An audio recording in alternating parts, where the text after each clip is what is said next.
Ever wondered if your advertising dollar is really working for you? If your ad would have been here, you and more than 4 million people would be listening to it right now. Contact ads at xzoneradiotv.com. Welcome back to the X Zone, everyone. I'm Rob McConnell, and from the world of ghosts, spirits, hauntings, and the unexplained. This hour on the X Zone, we journey deep into the mysterious shadows where reality and the supernatural collide. My guest this hour is paranormal investigator, researcher, and the creator of Miami Ghost Chronicles, Marlene Pellicer. For years, Marlene has explored haunted locations, investigated chilling encounters, and examined the stories behind ghostly phenomenon that continue to fascinate believers and skeptics alike. From intelligent hauntings and shadow figures to spiritual energy and unexplained encounters, her work dives deep into the mysteries many fear to discuss openly. This hour will explore the world of the paranormal investigation, the reality behind ghost stories, the evidence she's uncovered, and what may truly exist beyond the veil between life and death. So, Exo Nation, dim your lights. Keep an open mind and prepare for a journey into the unknown. I'm Rob McConnell, and this is the X Zone Radio Show on the CanCom Broadcast Network, the X Zone Broadcast Network, and our affiliates. All Hit Radio.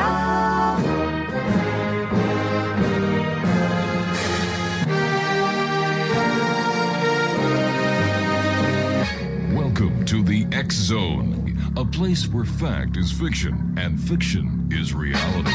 Now, here's your host, Rob McConnell.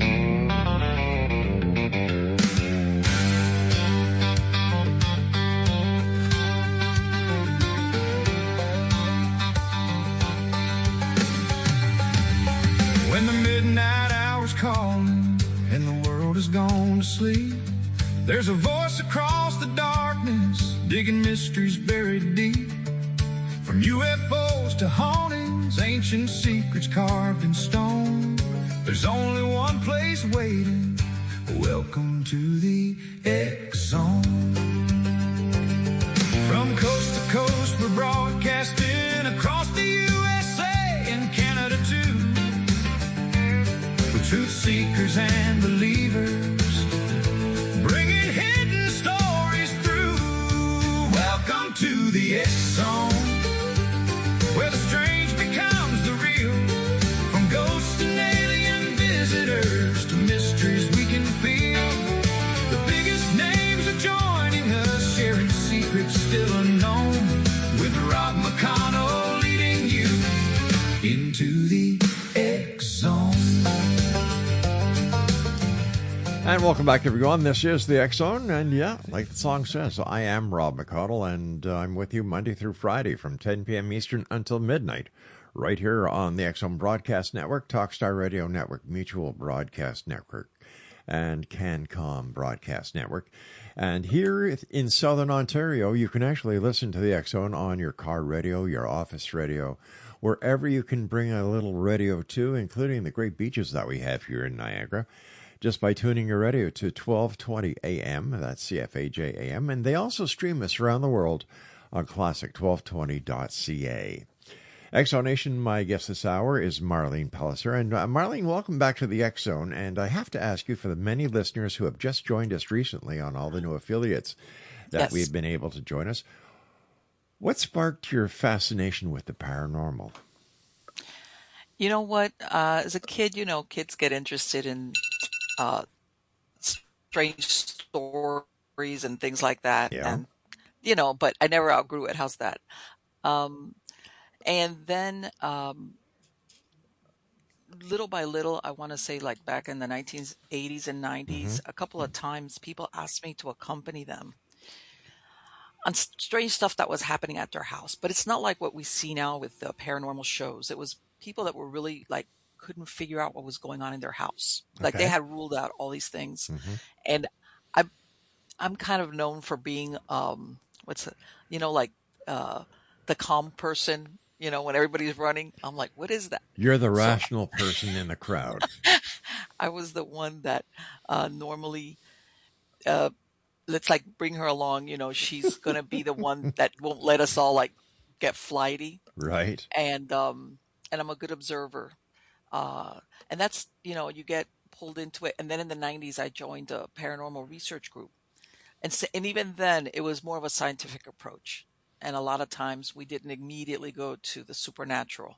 We were trying to debunk before it became such a well-known thing. And by this, I don't mean, but we realized, especially after you do this a while, that there's other things that could be causing things like this. But it's one of Rob, I want to say, it was little by little before you know it. Hmm. And like I said before, all social media and all the shows, you got known by word of mouth. You people within that circle Right. network, Yep. and that's how it worked out, mostly through networking. But besides being the cool member of the gang who was rational and who, would ask questions like why instead of why the hell are we still here? Let's run. What was it Right. that brought you to the paranormal? Looking back now, I had an experience when I was a teenager at a Mm, house that I lived at. It was a rented house. And by the way, I lived in that neighborhood for many years. So I knew it was an older couple. Their yeah. daughter grew up, moved away. The widow, he died, and they moved away. And we rented, me and my mom. And I had an experience where I would hear things moving around. One day that I stayed home from school, I heard stuff being moved around in the kitchen and footsteps. It was one of those wooden floors, Hmm. where they have a crawl space. So you hear when somebody's walking. And even then, I really didn't catch on. Later on, I realized that there was something going on. Plus, a couple of times at night, I would hear somebody walking around the yard, like on the grass. And now looking back, I realized that those were already encounters with probably, I think, the guy that used to live there. He was a nice man, but back then I didn't catch on. And then I became more interested in it as far as how much truth is in it. How's this? I wanted to believe, but I didn't want to just believe because everybody else was. As far as where people go into, besides the fascination, let's say with the folklore Sure. or ghost stories or anything, is like ultimately like what happens to us after we die. Hmm. And why are there such things as ghosts Right. versus, you know, that's it, that we're gone. Whether we like to or not, that's the end of us. Your website is www.miamighostchronicles.com.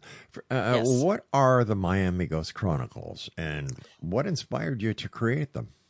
Okay. Well, back again, this was in the '90s, and I had started working with a group, and I started getting, this was right, this is before social media, what it is not what it is now. Hmm. Okay. As a matter of fact, I want to say I was getting stories pre MySpace, for anybody that remembers what Oh MySpace my is. gosh. Wow. That's a long time ago.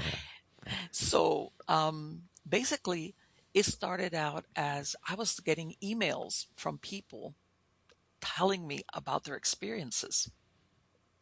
And then, like I said, besides working with that paranormal group, I mean, it's a foundation. People, believe it or not, there were a lot of people out there, Rob, that wanted to talk to somebody or tell somebody about their experiences. And it's not like it is now with all the shows. Do you think the shows have been an asset or a curse to the paranormal Oh, I, investigation groups? okay. How's this? Let Okay. me be kind here. Okay. I, You don't I have to. think You know me. No, no, I know. I think they're an asset in the sense that it's become more mainstream, Hmm. but it's become too mainstream, Too um, commercialized? to commercialize, to people. Like I said, since I was around before, people, by the time they got to the supernatural, they had discounted everything. They had already called an electrician or a plumber or, Hmm. a guy for an exterminator. They they try to discount it. Nowadays, they immediately go to the ghost thing or whatever. Immediately. And it's like, have you considered all these other possibilities? No, it's we're haunted. It's like, what happened? That kind of thing. Where before people were more like caught. In other Hmm. words, they didn't want that. They wanted to avoid being in a haunted house or living with ghosts or, the demon word. But so they would go through all these different things. And it was really funny because legitimately sometimes they had things happening And I would ask, how long is this? Oh, sometimes for years. And it just got to the point where something usually triggered an event where they realized they faced it, in other words. But nowadays, there's a ghost behind every door. Yeah, that the old expression when I was a kid growing up was, there's always skeletons in the family closet. Well, let me tell you, nowadays, it's, again, I tell everybody, they hear a weird noise and everybody, the entire family runs out and sleeps in the car because besides before, other people would like, I'm going to investigate, where's that Sure. noise coming from, or what's making that, or, what is that? And now nobody's like, oh, it's supernatural. It's like, yeah. And of course, all the movies. I just finished seeing this, the last one that came out from The Conjuring, that they're based on Ed and Lorraine Warren's experiences. Oh, yeah, right. The fourth one that was out, and I was watching it, and it started out fine, but then it just got so over the top. I was like, oh my God, wow. And it was incredible. I mean, and I know it's entertainment, but I know that it's just that so over the top, I guess, for someone that's actually done this. I was just going to say that because you are somebody who actually knows what the truth in paranormal investigations is, instead of all the pomp, circumstances, and all the trick photography and special effects that goes into a TV show, whether it's a so-called a documentary or a reality show, which boggles my mind why any show on TV is called reality. Yeah, I know. That's anything but. Exactly. And you're right. People want to have the ghost behind the door. They want to have the paranormal experience because it gives them something to talk about. Like they're in the groove now, It's like the old days when we'd go surfing, hanging 10. Well, you know what? I've found a lot of times in my experience, first of all, when you really do have something supernatural and there is something, what's the word I'm looking for? I don't want to use dangerous, but something malicious behind it and intelligent. It's usually very slow. It builds up, and it will, and if it's not addressed, it unravels people's lives. It does. It's not like that dramatic where things are flying across the room and things like that. You start having maybe nightmares, feelings of being watched, but it's very, I'm going to use a word which is insidious. Yes, that's a good word for it. It's not like what you see, like you go, from one day to the next and things, no. And it's much more frightening, it's much more troubling. It affects people's mental health.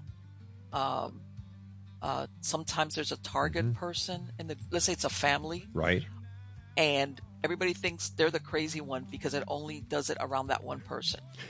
Stand by, my good friend. You and I have to take our break. And Exonation, Marlene Pellicer is our very special guest this hour. Her website, MiamiGhostChronicles.com. We'll both be back on the other side of this break as the X Zone continues right here on the CanCom Broadcast Network and your hometown radio, 1220 CFAJ AM, right here in St. Catharines, 1220 on the AM dial, or streaming us at classic1220.ca. Bringing hidden stories through. Welcome to the X Zone, where the strange becomes the real. From ghosts and alien visitors to mysteries we can feel. The biggest names of joy.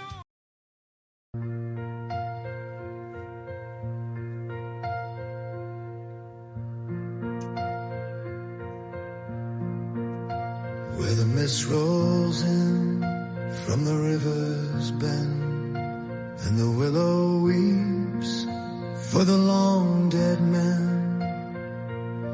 Cannon smoke and musket cries still echo under haunted skies. In the shadows by Queenston's Hill, you can hear the marchers still. Drums of doom and bayonets gleam, awakening soldiers from their dream. They rise from the ground when the moon turns pale.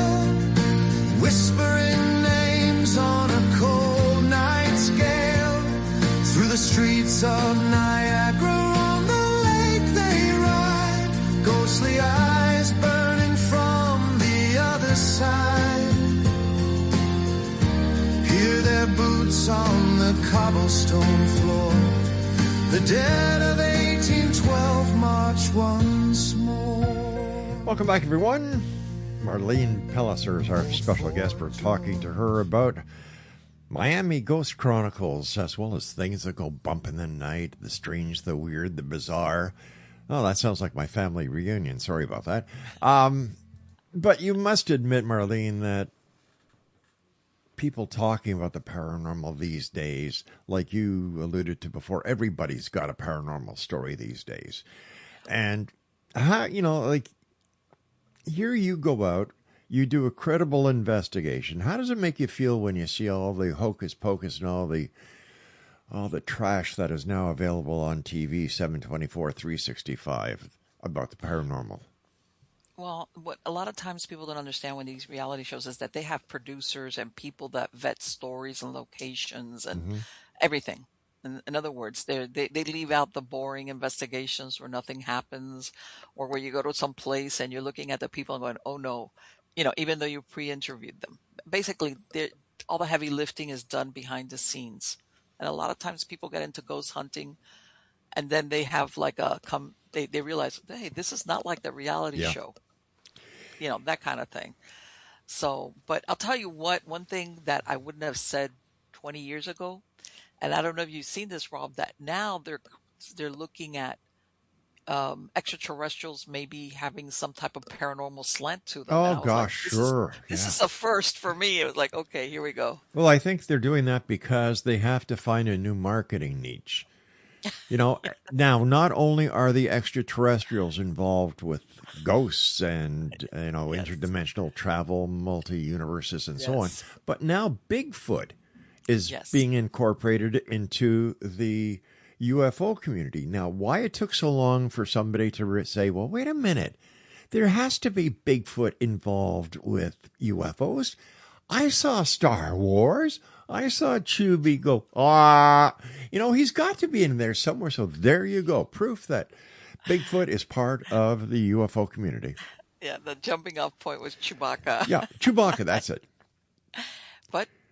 And you know what? I have heard that they say, well, let's, that there's upticks in sightings of UFOs and cryptids, the Bigfoot. But that was always, there was the ufologist on one side, and then the cryptids in the middle, and ghost off to the other side. And you know how they say, don't, all of a sudden they're all together. Yeah. Where people are saying that they have paranormal. In other words, they've sighted a UFO and they start having paranormal experiences at their house. I feel sorry for respectful paranormal researchers and investigators and teams like yourself, because it's this woo-woo factor that is casting the dark shadow on everyone. Because once people realize, hey, wait a minute, it's not like it is on TV, so everything must be a hoax. Nobody's involved in true paranormal investigations, and that's where there's wrong, because there are a handful of paranormal investigators like yourself that are out there who bring credibility to the entire paranormal scenario. And it's these woo-woos kind of screw it up for everyone.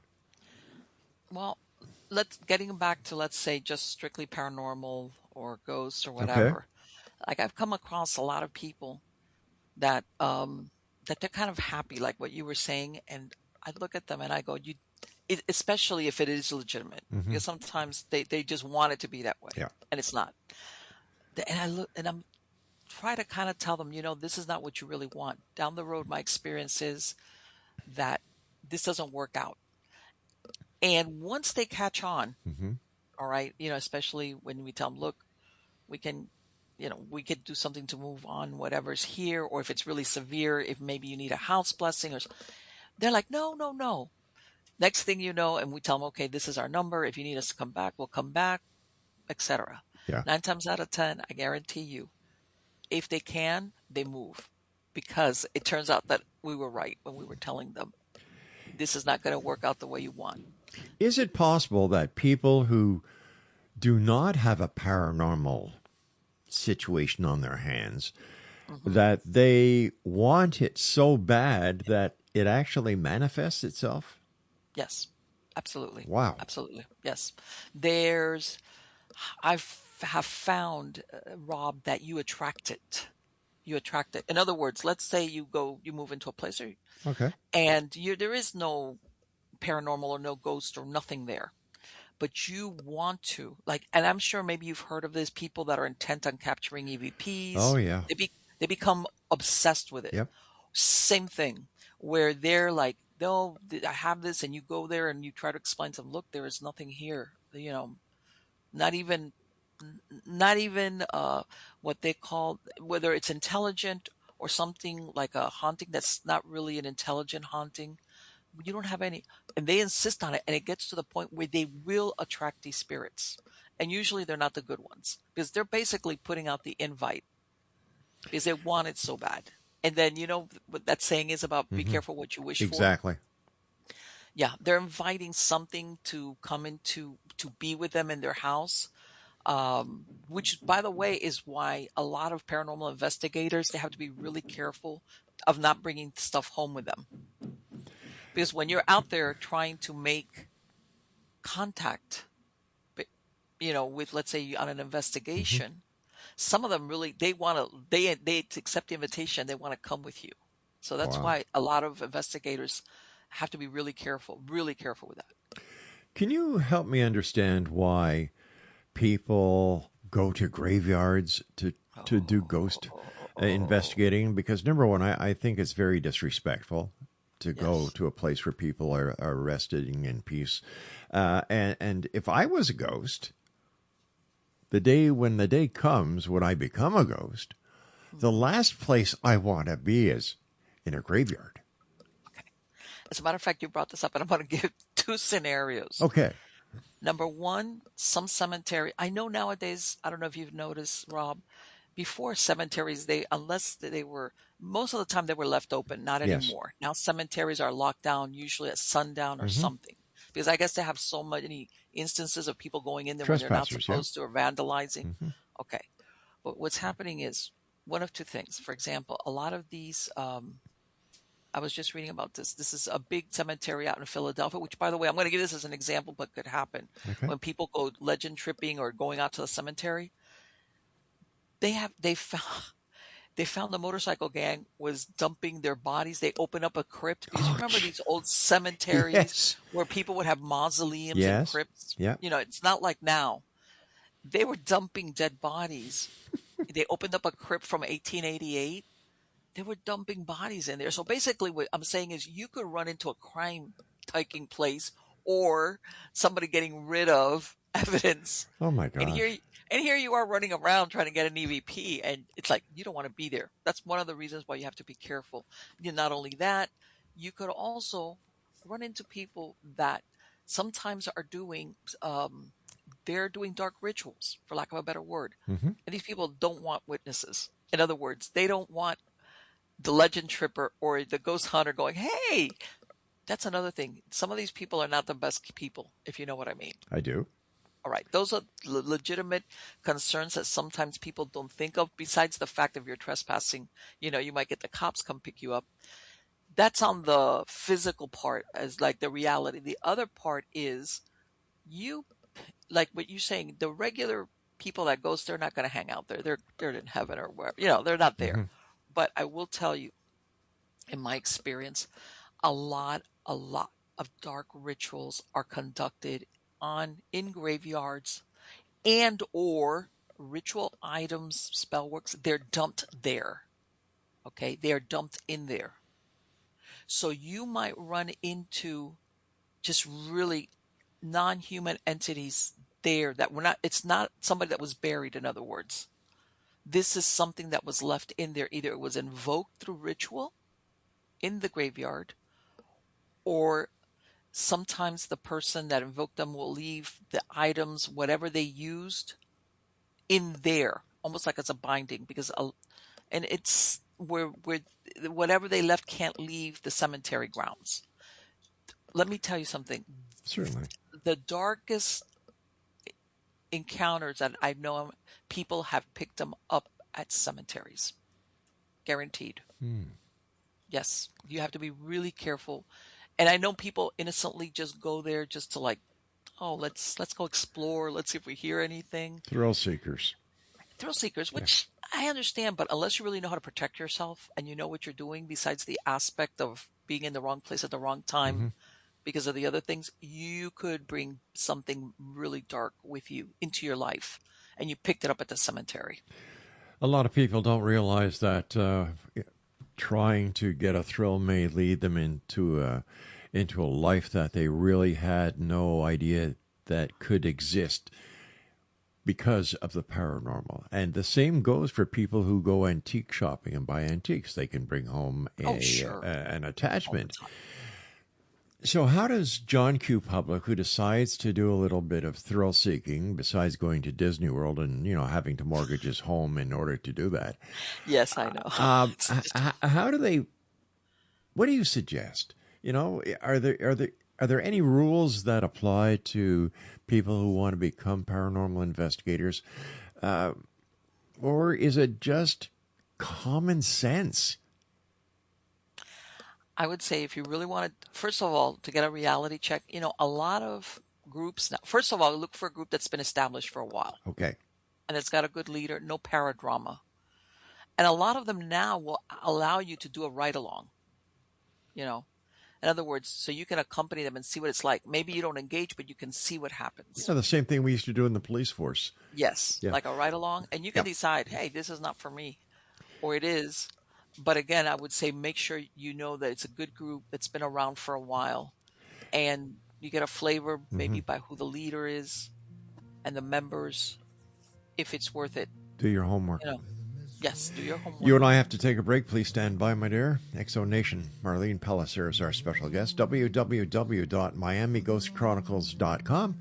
And we'll both be back on the other side of this short break as we continue here in the X Zone on the CanCon Broadcast Network and your hometown radio Classic 1220, CFAJ AM 1220 on your AM dial, and streaming us around the world, classic1220.ca.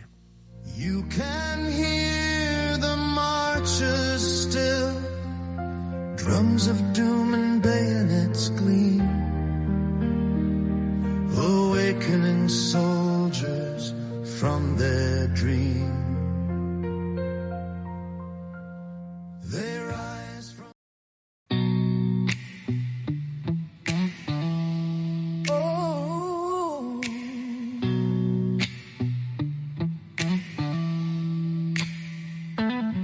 Past midnight on Yates Street, the signal hums low. The static's alive and the shadows glow through the glass of the control room door. Something whispers, we've been here before. Old footsteps echo the real sighs. The red on air light flickers and dies through the hallway. A chill creeps deep. CKTB never sleeps. Ghosts on Yates Street.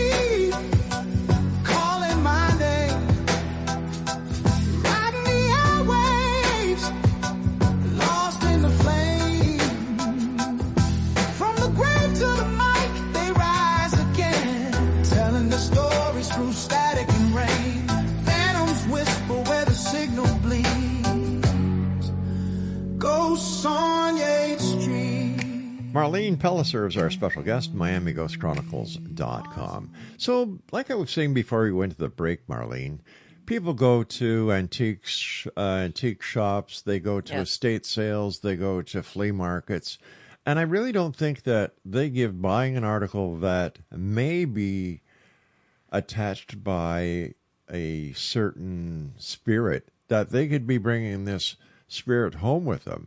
How can they prevent from doing that? I mean, besides not buying the product itself.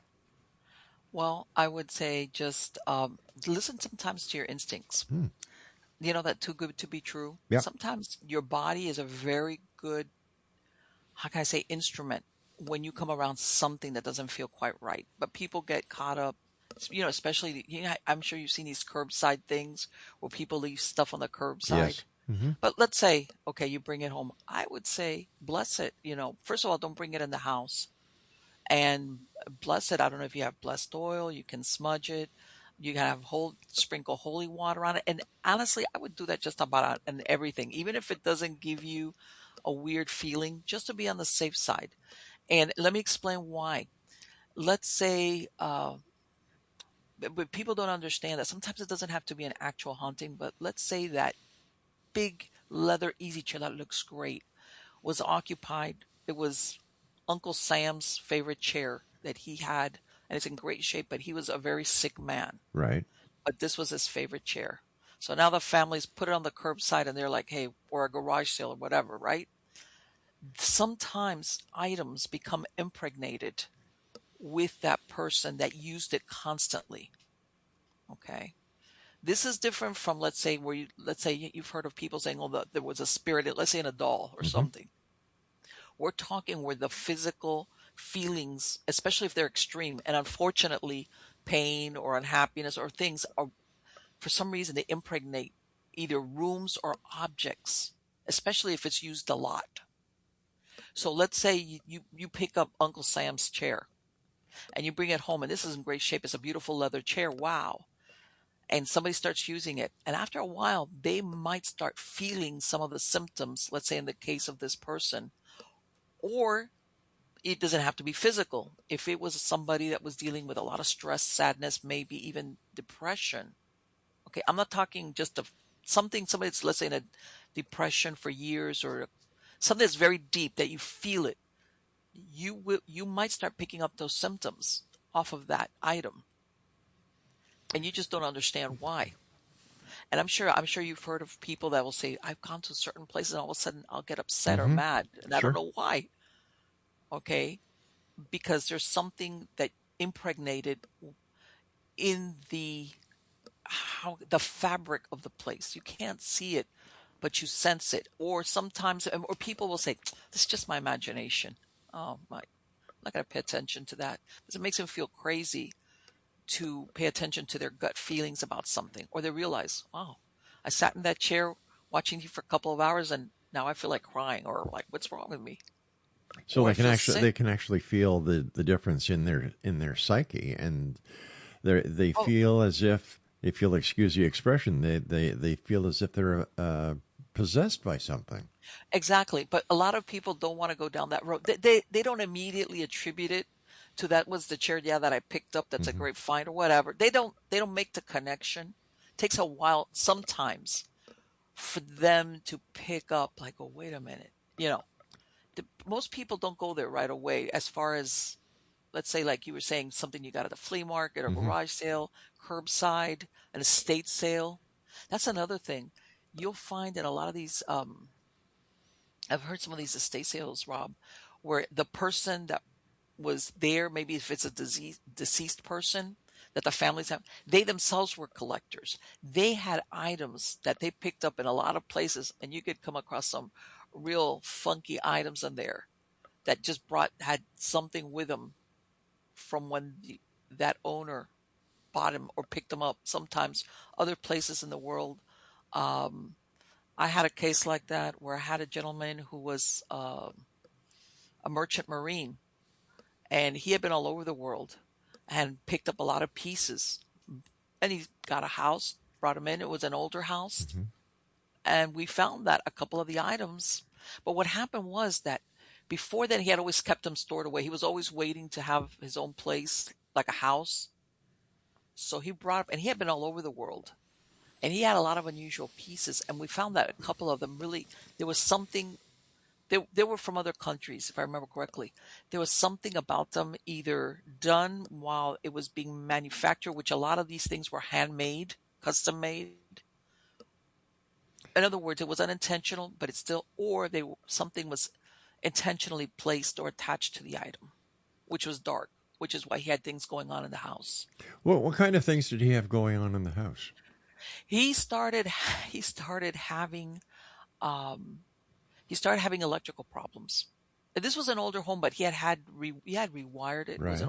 an older Florida home, and he had like a, I want to say it was like what they call utility room out here, which was detached. He started hearing things in the utility room, like going around. And at first he thought it was an animal, nothing. And then it moved from there into the house, uh, where he kept seeing like shadows. And by the way, he lived there by himself. I mean, he had friends come over, but he actually lived there by himself. So it wasn't like I could blame it on somebody else. He started then having, when you see something or somebody dart like out of your peripheral vision, The shadow. right? But Yeah. you know what? If I remember, it wasn't a shadow. Oh, It was okay. almost like with color. Like if you actually see a person, Mm-hmm. like if you actually see a person dart, let's say across a doorway, Right. like that, like, but there's nobody. Who could it be? I'm alone in Mm-hmm. the house. He started having those instances, Good. and then it got to the point where he started at one point feeling something like he says he would wake up, let's say all of a sudden in the middle of the night, and he would feel like something or somebody was staring at him from like a corner of the room, which of course is dark because you're sleeping. Mm-hmm. And he said that he felt it like it was like a presence. He couldn't make anything out, but it was a presence, and it just got darker. And he was, poor man, believe it or not, this was a very down to earth man. He wasn't like very, for lack of a better word, over imaginative. Okay. Where and he eventually called us in because he couldn't figure it out. Is anyone fair target for spirits who have the intent on causing chaos in this person's life, or is there a special type of person? For example, a person that is a believer in the paranormal, or can the negative spirit actually infest the life of somebody who, by all means and stretch of the imagination, is strong-willed, physically strong, and not the kind of person that you think could be infected or possessed by a negative spirit?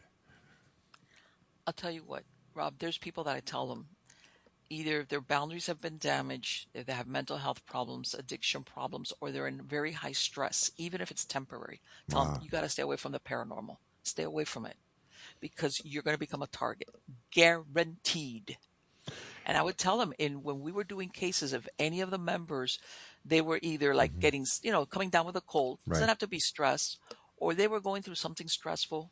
We would tell them just like, don't come to the investigation because you just become more vulnerable. You become the vulnerable link in the chain. Same thing with people. You got to think real good and hard, even if you're attracted by it. As far as how's this? If you want to do it, maybe go on a legend trip or like on a tour, but actual investigations, I wouldn't recommend it for certain personalities because it's going to become a problem for them. And as far as the strong person, what you got to worry about is that you don't become overconfident. Ah, I see. Where you think nothing's going to get me. I've been doing all this time and I'm impervious and nobody's going to mess with me. Big mistake. Big mistake. How do you and your team protect yourselves when you are going to go into an investigation into a location where there might be negative paranormal activity going on? Well, ground yourself, prayers, whatever your belief system, prayers, following your instincts, and this belief that you are taken, that you're protected. Okay. In other words, that you do have power. You don't give your power over so easily. And like you said, this is even before you arrive. And Rob, when I was more active, I would tell people my first tip off, and like any investigator who's done this for a while will say this is true. Before I used to have an office in a detached garage in my house, and it had a frosted window. Sometimes I would be out there working because it was just quieter. Mm-hmm. As a matter of fact, that's where I would do my hypnosis for my clients out of there. And if I would see shadows on the other side of the frosted window, which by the way, that passageway where that frosted window was where I would put trash cans. There's nobody back there. Nobody would be crossing there, especially at night or even in the daytime. It was just an unused part of my yard. And once I would see a couple of those shadows walking across that frosted glass, guaranteed either I knew if I didn't know I was going to get the case within the most 72 hours, I would know about a case, or if I just gotten the case.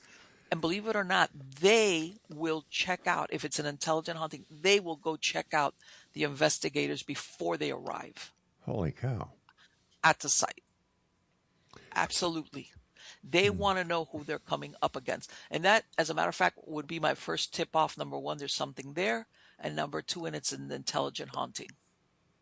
Because they're coming to check me out. By the way, do you know how to make holy water? No. No, it's you know what? I'll tell you what. No, I'm hold on Catholic. here. Hold on. You said no, and you kind of it's a joke. Okay, you boil the hell out of it. Oh, well, okay. For a minute there, I was like, okay, the Catholic in me is going, wait a minute, I can't make holy water. What are you talking about? You just boil the hell out of it. Stand by, Marlene. You and I have to take our final break. And Exonation, if you'd like to find out more about Marlene and her investigations, visit www.miamighostchronicles.com. And we'll both be back on the other side of this very short break as we wrap up this hour here in the X Zone from our broadcast center and studios in St. Catharines, Ontario, Canada. Wow, another 2 hours come and gone so fast here in the X Zone.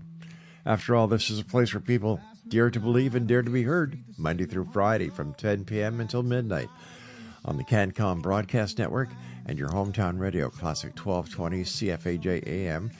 And they're found on the AM dial anywhere in southern Ontario. Frequencies 1220 AM. And they also stream us at classic1220.ca.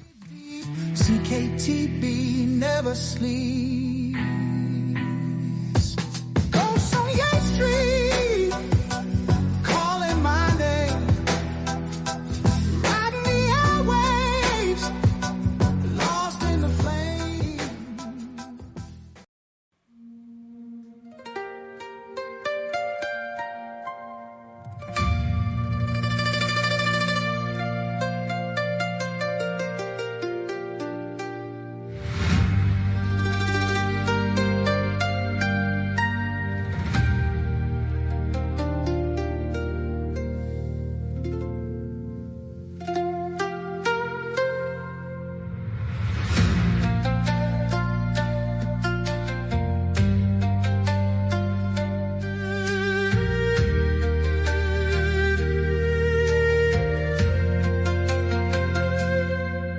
In the silence of the mountains, where the ancient rivers flow, walks a seeker of the spirit, monk Yun Ro. Through the storms of human struggle and the chaos of our days, he lights the path before us with compassion, sacred blaze. From forgotten halls of wisdom to the questions of the soul, he speaks of inner balance and becoming truly whole. And tonight across the airwaves, the mysteries are shown with Rob McConnell guiding listeners on the X Zone. Welcome to the X Zone. Marlene Pellicer is our special guest this hour. And Marlene, as I was saying during the break, thank you so much for joining us. Always a great pleasure talking to you. But I have to ask you this. Where has been the most haunted, active, scary place that you and your team have ever investigated?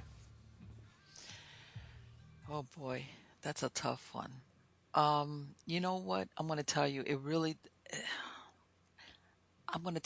wasn't a place I investigated. It was a place I visited. It wasn't on an investigation, but it was the Moundsville State Prison in West Virginia.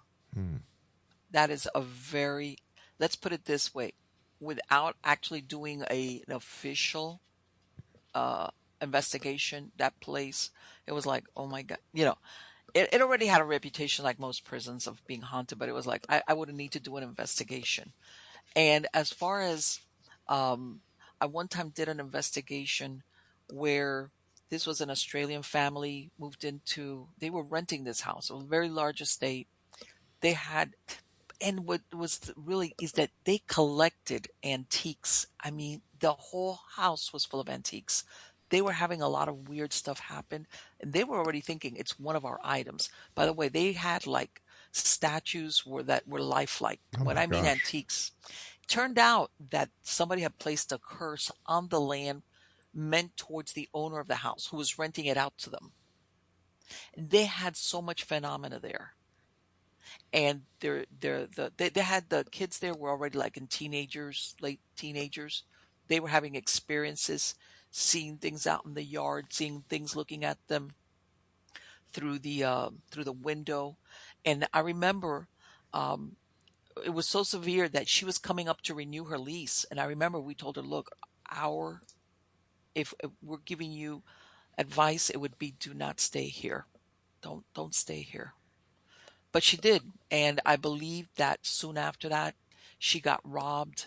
A bunch of other things happened. It was like, but you can't make, because in other words, we realized that what was going on there, there was layers. I'm not saying that maybe she did have things tied into the 2 floors of items, but the majority of it was something that had been buried on that land as a curse against the original owner.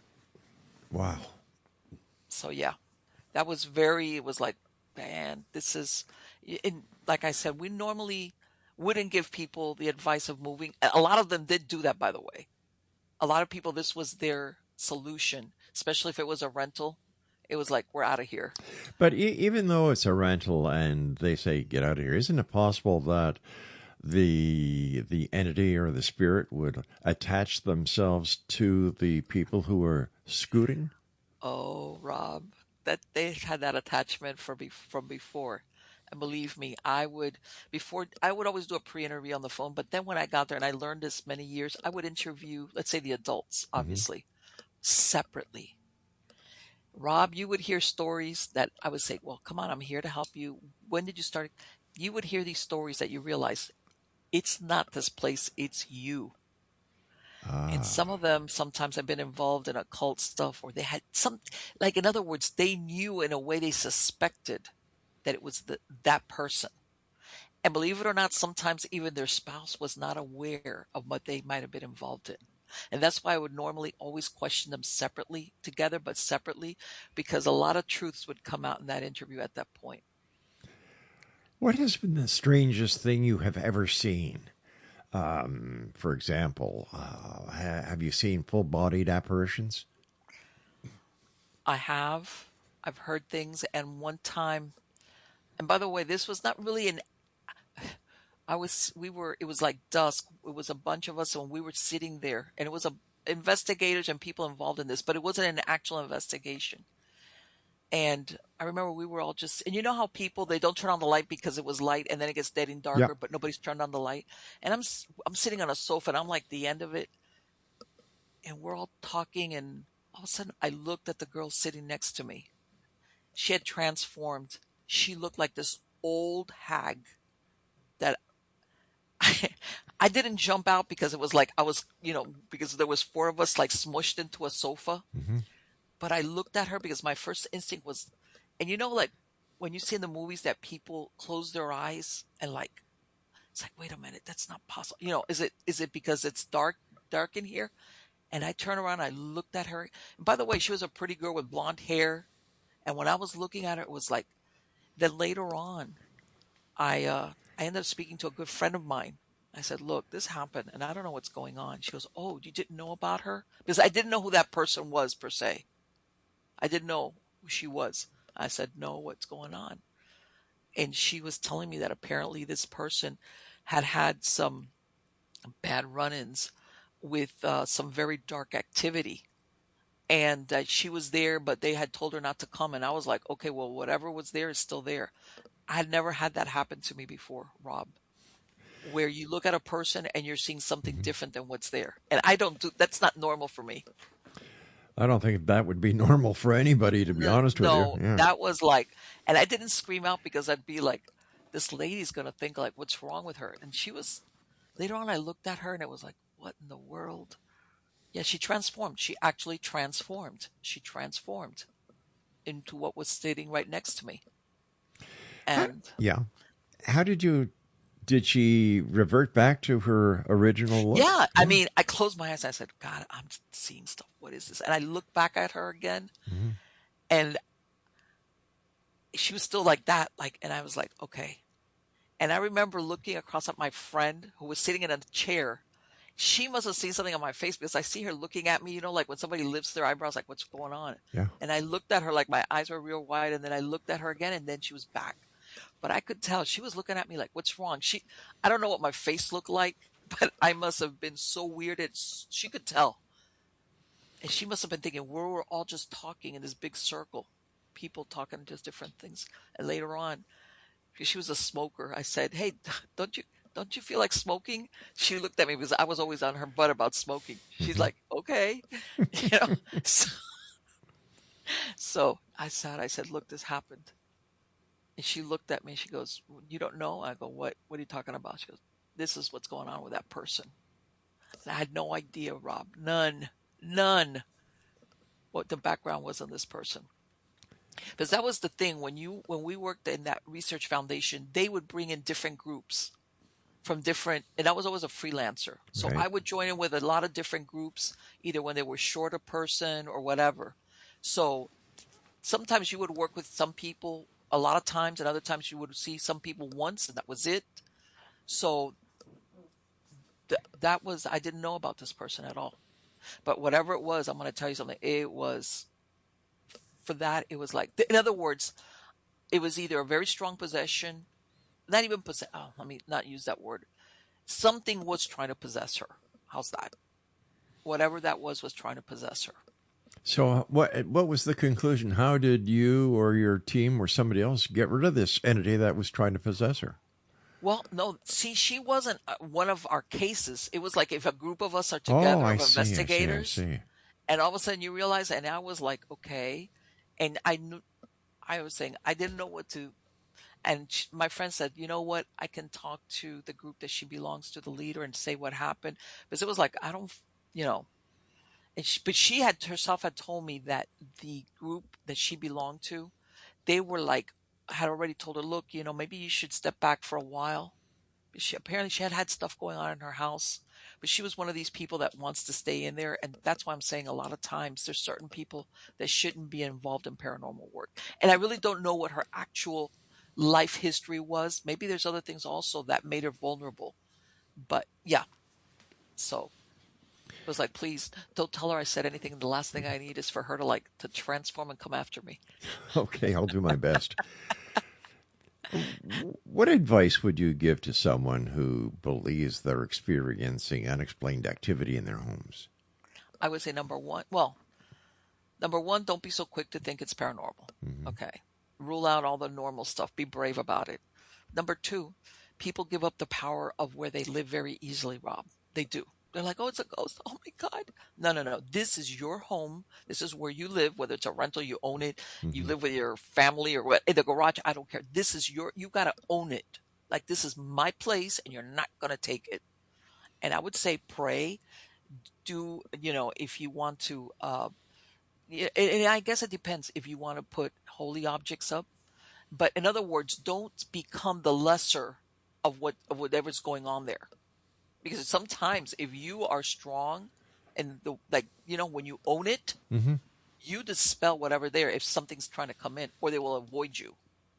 But people, unfortunately, because of the paranormal shows, they become very oh my God, it's a ghost. It's more powerful than me, or something like that. It's like, no, that's not it. You can't scare yourself out of the place you live. In other words, where you live should be your sanctuary. Exactly. You should defend it as such. We just got a few minutes left, Marlene. My final question is, what message would you like to leave with the X-Zone listeners around the world about the unseen world around us? Well, I would say that a lot of times people make the mistake of thinking that only certain houses or places are haunted. And one of the things that you learn, yes, there are certain places that have, let's say if there's a ghost, they're attached to it for a lot of different reasons. But there is discarnates, or what they call free floaters, all around, Rob, all the time. Okay. So you could run into something where you least expect it. It doesn't necessarily have to be a haunted house. Gotcha. Marlene, thank you so much again for joining us. Please don't be a stranger. As always, I look forward to talking to you and sharing the world of the paranormal with you people at the Miami Ghost Chronicles. So once again, thank you so much. Take care of yourself and stay out of trouble. Of course, all the time. Take care, Rob. Good night, Marlene. And Exonation, if you'd like to find out more about Marlene, please visit her website, www.miamighostchronicles.com. That's it for tonight. I'll be back on Monday, as once again we continue here in the X Zone from the CanCom Broadcast Network and your hometown radio, Classic 1220, CFAJ AM 1220 on the AM dial, and they stream us right around the world on classic1220.ca. So until Monday, always remember, keep your eyes to the sky and your heart in the light. Good night, everyone. Forgotten halls of wisdom to the questions of the soul. He speaks of inner balance